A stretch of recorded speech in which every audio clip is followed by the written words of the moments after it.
चलिए आगे बढ़ते हैं और रुक करते हैं हमारे खास कार्यक्रम खबर तो ये है का। लोकसभा चुनाव के बाद अब नजर बीजेपी के उन वरिष्ठ नेताओं पर है जिन्होंने 2019 का लोकसभा चुनाव नहीं लड़ा। ऐसे में माना जा रहा है कि नेताओं को बड़ी जिम्मेदारी पार्टी में मिल सकती है। इनमें से कई चेहरों के राज्यपाल बनाए जाने की भी चर्चा है। लोकसभा का चुनावी बिगुल अब शांत हो चुका है। इसके साथ ही अब नजरें उन चेहरों पर टिक गई है जो दिग्गज तो हैं, लेकिन इस बार या तो उन्हें लोकसभा का टिकट नहीं मिला या उन्होंने खुद ही इनकार कर दिया। खासकर मध्य प्रदेश में कई ऐसे बड़े चेहरे हैं, सुषमा स्वराज हो, सुमित्रा महाजन हो या फिर पूर्व सीएम उमा भारती, लंबी फहरिस्त है। और इसमें कोई दो राय नहीं कि इन चेहरों ने पार्टी को बहुत कुछ दिया है। शुरुआत सुषमा स्वराज और सुमित्रा महाजन से करते हैं। एमपी के ये दोनों पूर्व लोकसभा सदस्यों ने चुनाव नहीं लड़ा।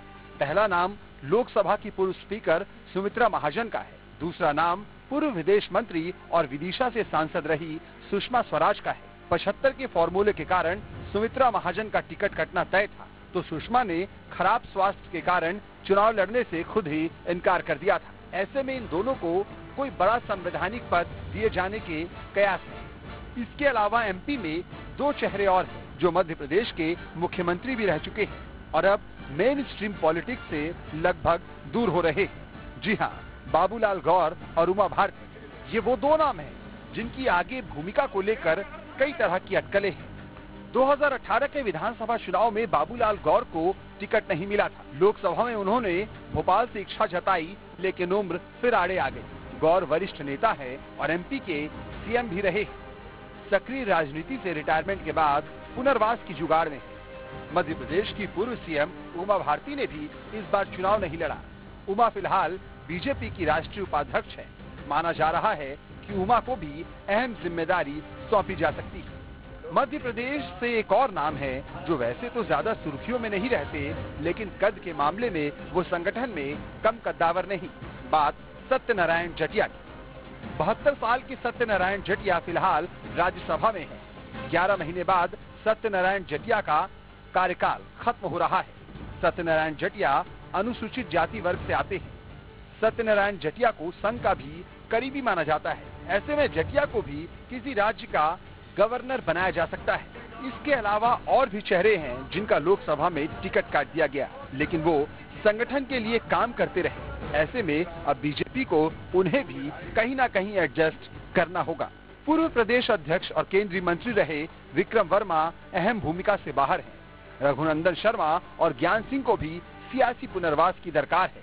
अनूप मिश्रा को लोकसभा का टिकट नहीं मिला, उन्हें भी एडजस्ट करना होगा। चिंतामणि मालवीय और आलोक संजर भी बड़ी जिम्मेदारी के दावेदार हो गए हैं। मालवीय और संजर फिलहाल प्रदेश प्रवक्ता है। चुनाव में सक्रियता और संगठन के प्रति निष्ठा का लाभ उन्हें मिल सकता है। जिन्होंने संगठन को बहुत कुछ दिया, अब वो शायद संगठन की तरफ उम्मीद भरी नजरों से देख रहे हैं। हालांकि खुद बीजेपी का भी मानना है कि समय आने पर वरिष्ठ नेताओं को अहम जिम्मेदारी मिलनी चाहिए। सुमित्रा महाजन जी, माननीय बाबूलाल जी गौर है, या इस श्रेणी के हमारे और भी जितने नेता हैं जो हम सब के बहुत ही अनुभवी नेता हैं और जिनका सुदीर्घ जीवन भारतीय जनता पार्टी की राजनीति के माध्यम से समाज की और राष्ट्र की सेवा करते व्यतीत हुआ है, ऐसे नेताओं का निश्चित रूप से भारतीय जनता पार्टी राष्ट्रहित में उपयोग करेगी, ऐसा मेरा व्यक्तिगत मान्यता। वहीं इस मसले पर कांग्रेस का आरोप है कि बीजेपी में वरिष्ठों को मेन स्ट्रीम पॉलिटिक्स से जानबूझकर बाहर कर दिया गया।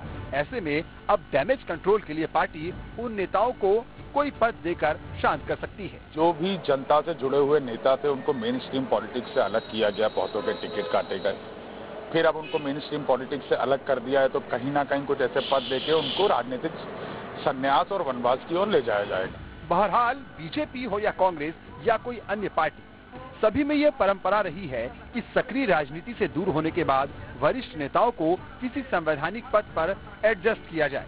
ऐसे में अब देखना दिलचस्प होगा कि सुषमा स्वराज, सुमित्रा महाजन और उमा भारती जैसे वरिष्ठ और अनुभवी चेहरों को भविष्य में क्या भूमिका मिलती है। लोकसभा चुनाव में प्रचंड जीत के बाद अब बीजेपी अपने सीनियर लीडर्स को एडजस्ट करने में लगी है।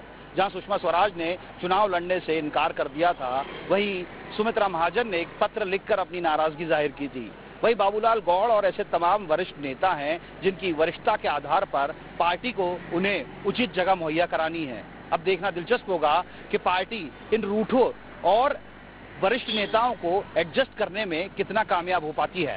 वीडियो जर्नलिस्ट नीरज जावलिया के साथ आदित्य सिंह, न्यूज 8 मध्य प्रदेश, छत्तीसगढ़। अब इसे लेकर खबर तो यह है कि सुमित्रा ताई को राज्यपाल बनाया जा सकता है, क्योंकि इससे पहले नजमा हेपतुल्ला को भी राज्यपाल बनाया गया था।